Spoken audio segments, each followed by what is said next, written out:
Thank you very much for staying with me since the very beginning of this series. I created it last year and I'm publishing it at least in video this year. I don't even think I've written it anywhere, not even on my writing blog. You know, you people like watching videos. And you people tell me that my videos are boring, nobody wants to watch motivational speaker, blah blah blah blah blah. I should try and make it into comedy and make it into skit. And I'm like, yeah, great idea, great idea. I'm coming around to that in a minute, but before then, let me just offer the value and the teachings that I have. I think someone said to me that you're supposed to be a teacher. So we've done rule number 1 to 7. The last one is a very simple one. It's the most important one. Rule number 8. Now the best thing about these rules, rule number 1 to 8, is that you can flip them over.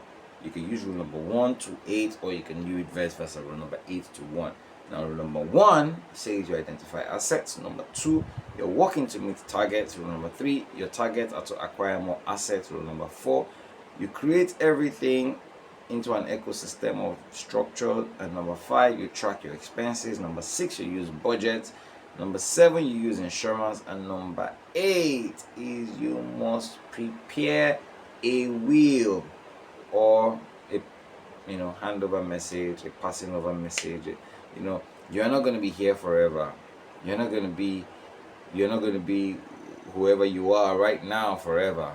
You're going to move on, and sometimes you move on from glory to glory until the perfect day. So if you're not going to move, if you're not going to be here forever, why are we living as if, and with the important part about it, we don't even know when we are going to be called.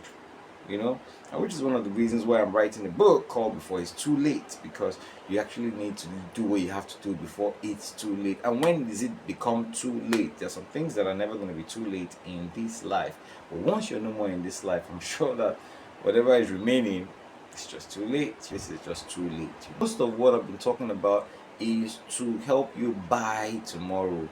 A lot of us are buying things and buying everything and buying today and buying even access to yesterday.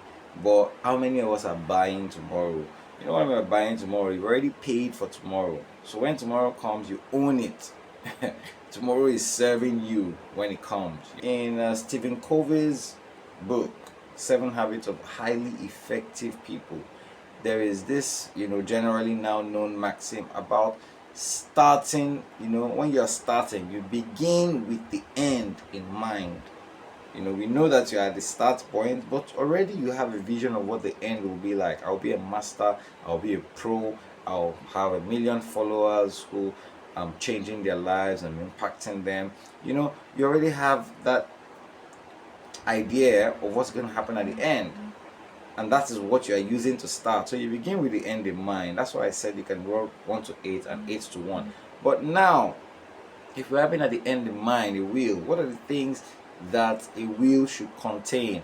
A will should contain your desires, what you desire, and mostly about how to appropriate your estate. I believe you have acquired assets, small assets, big assets, whatever the assets, title deed, they are yours. There are different kinds of will.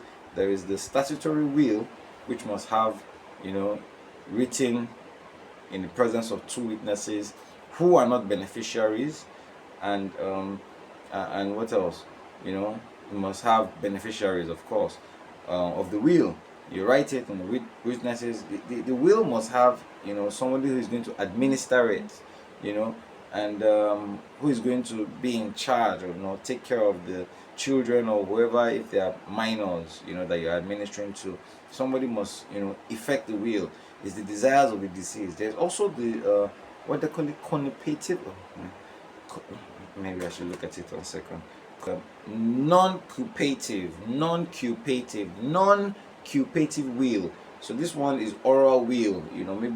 Maybe after accident or after brief illness, and nobody has time to do all that writing and witnesses, and he wants to leave a will.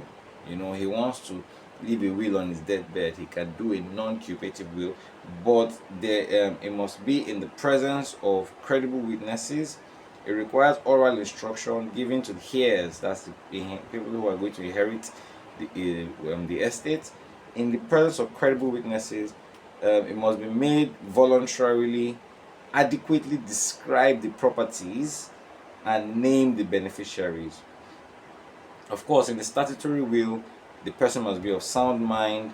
It must be signed by the testator, who is the person who is leaving the will. So when you're writing a will, you become a testator.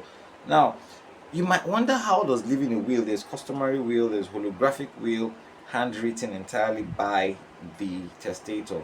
So even if you can't leave a statutory will, you can leave a holographic will. You can write it down and sign it and keep it somewhere for people to find, or give it to someone. There's conditional will, there's privilege will, there's joint will. But how does will affect your not being broke again? Because a will forces you to take accounts of your estate, of what you currently own, of what is currently passable, and it forces you to take account, of course, of the people that are in your life that are important. It forces you to take account of responsibilities that are in your life that may outlast you, outlive you. If your kids are currently 6 or 12 or even 18, there are still certain responsibilities that in some cases, hopefully, they will not outlive you, but they may outlive you.